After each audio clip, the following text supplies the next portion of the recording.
ভাইয়া, তোমার আশেপাশে কি এরকম কোনো বন্ধু আছে যার প্রিপারেশন খুবই ভালো অ্যাডমিশনের জন্য? কিংবা সে তোমাদের এইচএসসি পরীক্ষাতে অত্যন্ত ভালো করেছে বলে তোমার মনে হচ্ছে? এটা দেখে তুমি কি একটু আপসেট ফিল করতেছো যে তোমার প্রিপারেশন একটু খারাপ?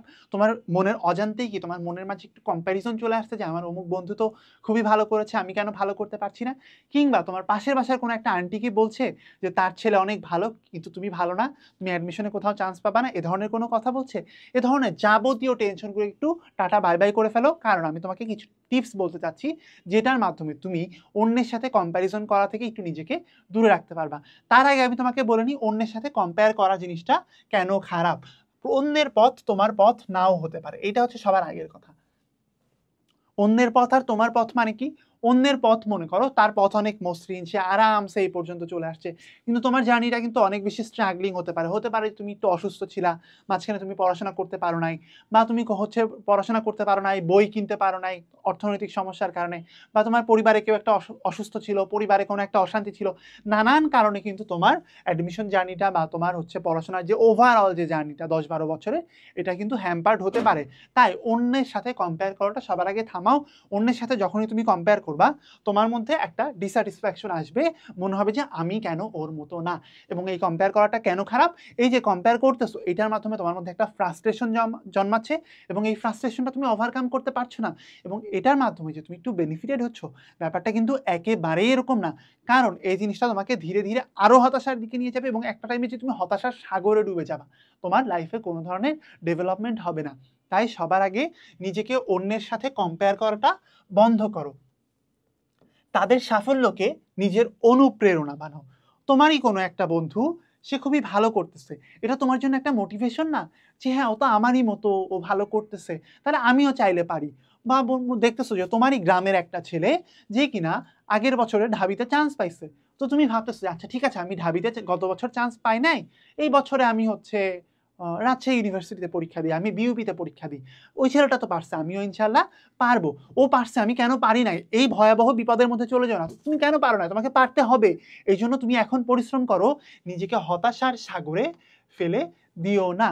পরেরটা হচ্ছে তুলনা শুধু চাপ বাড়ায়, উন্নতি না। এটা আমি অলরেডি বলেছি যে যদি তুমি তুলনা করো, এই জিনিসটা কিন্তু তোমার উপর একটা প্রেশার, এক্সট্রা প্রেশার দিচ্ছে যে ও পারছে, আমি কেন পারতেছি না?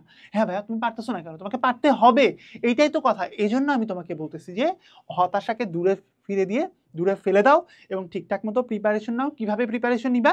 তুমি চাইলে আমাদের সাথেও প্রিপারেশন নিতে পারো।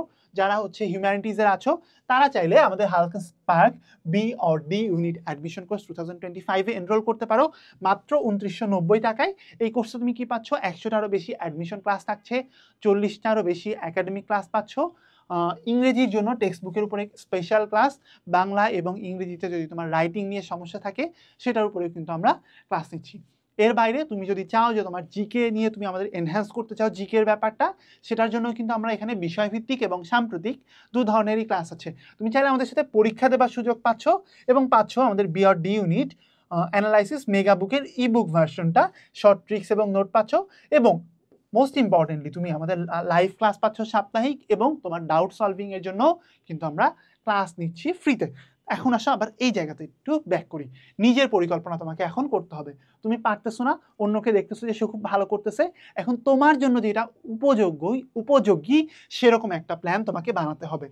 মনে করো একজন ব্যাপক গতিতে সব অ্যাডমিশনের সিলেবাস কাভার করে ফেলতেছো, তুমি সিলেবাস কাভার করতে পারতেছো না। তোমাকে মনে রাখতে হবে সবার গতি কিন্তু এক না। তোমার পরিকল্পনা মতো তোমাকে যেটা করতে হবে সেই জিনিসটা তোমাকে নিজেকেই সাজাতে হবে। অন্য কারোর কপি পেস্ট রুটিনের মধ্যে নিজেকে ফেললে কিন্তু তুমি আলটিমেটলি সাকসেসফুল হতে পারবে না। এই জন্য আমার সাজেশন তোমাদের প্রতি সবসময় নিজের জন্য নিজে একটা রুটিন প্রিপেয়ার করো, তোমার পরিকল্পনায় তোমাকে লক্ষ্যে পৌঁছে দিবে। নিজের অগ্রগতি নোট করো, এইটা আমি ইদানিং বলা ধরছি, এটা আমি ইদানিং শিখেছি, এই কাজটা আমি বরং ইদানিং শিখেছি। কেন শিখেছি? তোমার মধ্যে এক ধরনের হতাশা ভর করে যে আমি কিছুই পারি না। তুমি একটা কাজ করো ভাইয়া, তুমি যে জায়গাতে বসে পড়ো সেখানে একটা স্টিকি নোট লাগাও, লাগায় তুমি লেখো যে তুমি নতুন কি কি শিখতেছো। যদি তুমি দেখো যে তুমি একটা ছোট একটা স্টিকি নোট, এখানে তোমার পড়ার টেবিলে এরকম স্টিকি নোট লাগানো, স্টিকি নোট দিনে দিনে ভর্তি হচ্ছে।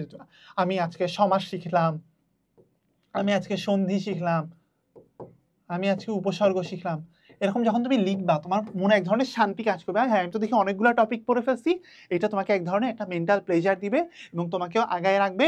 অন্যকে দেখে তোমার আর হতাশা লাগবে না, তো বরং তুমি তোমার নিজের গ্রোথটা নিজেই দেখতে পারবা। একটা কথা আমি সবসময় বলি, সেটা হচ্ছে প্রতিদিন একটু একটু করে ভালো হওয়াই আসল জয়। এই যে তুমি যে প্রতিদিন একটা একটা করে টপিক এই লিস্টে অ্যাড হচ্ছে, এটা কিন্তু তোমার দেখেই শান্তি লাগবে, মনে হবে যে আয় হ্যাঁ এই পেজটা এখনো অপূর্ণ আছে, আমি আর একটা টপিক পড়ে এই পেজটা কমপ্লিট করে ফেলি, তাহলে তোমার দেখে ভালো লাগবে। তোমার যদি মনে করো তুমি সবকিছু আগে পড়ে রাখছো, ইদানিং তোমার লাইফে নতুন কোনো কিছু অ্যাড হচ্ছে না, এটা কিন্তু তোমার লাইফে কোনো অগ্রগতি হচ্ছে না। অগ্রগতি তখনই হচ্ছে যখন তুমি একে একে নতুন জিনিস আরো এক্সপ্লোর করছো, নতুন জিনিস শিখছো। তাই তোমাদেরকে বলবো এই টেকনিকটা কিন্তু অবশ্যই ফলো করো, যে নিজের অগ্রগতি স্টিকি নোটে লিখে লিখে রেখে দাও। তোমার কাছে স্টিকি নোট যদি না থাকে, তুমি তোমার খাতায় লিখে স্ট্যাপলার দিয়ে কোথাও একটা পিন করে রাখো, বা আঠা দিয়ে বা স্কচ টেপ দিয়ে লাগায় রাখো। তোমার কাছে জিনিসটা অনেক প্রশান্তি দিবে যে তুমি তোমার লাইফে অগ্রগতি হচ্ছে সেটা দেখতে পাচ্ছ। এবং সবার শেষে এই কথাটা একটু দেখো, পজিটিভ মানুষজনের সাথে সময় কাটাও। যেসব বন্ধু তোমাকে হতাশা দিচ্ছে, যাদেরকে দেখে তোমার হতাশ লাগতেছে, তাদেরকে একটু দূরে সরায় রাখো।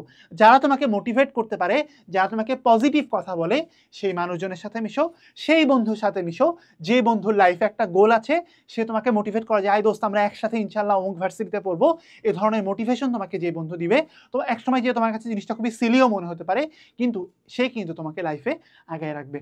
এই মোটিভেশন তুমি পেতে পারো তোমার বন্ধু বান্ধব, ভাই বোন, বাবা মা, কোনো টিচার, ইভেন আমাদের প্ল্যাটফর্ম থেকেও কিন্তু তুমি এই ধরনের মোটিভেশন পেতে পারো। তাই তোমাকে সবসময় বলবো পজিটিভ মানুষজনের সাথে মেশো, পজিটিভ মানুষজন তোমাকে আরো পজিটিভিটির দিকে নিয়ে যাবে। আর যদি তুমি নেগেটিভ মানুষের সাথে মেশো, নেগেটিভ মানুষ তোমার জীবনটাকে ধ্বংসের পথে নিয়ে যাবে। আমরা চাই আমরা একটা পজিটিভ এন্টিটি হিসেবে, পজিটিভ ইনস্টিটিউশন হিসেবে চাই তোমাকে পজিটিভিটির দিকে নিয়ে যেতে। তুমি জানো আমাদের সাথে এই কোর্সটা করার মাধ্যমে সুন্দরভাবে তোমার অ্যাডমিশন জার্নিটা শেষ করতে পারো। এই শুভকামনায় বিদায় নিচ্ছি। আল্লাহ হাফেজ।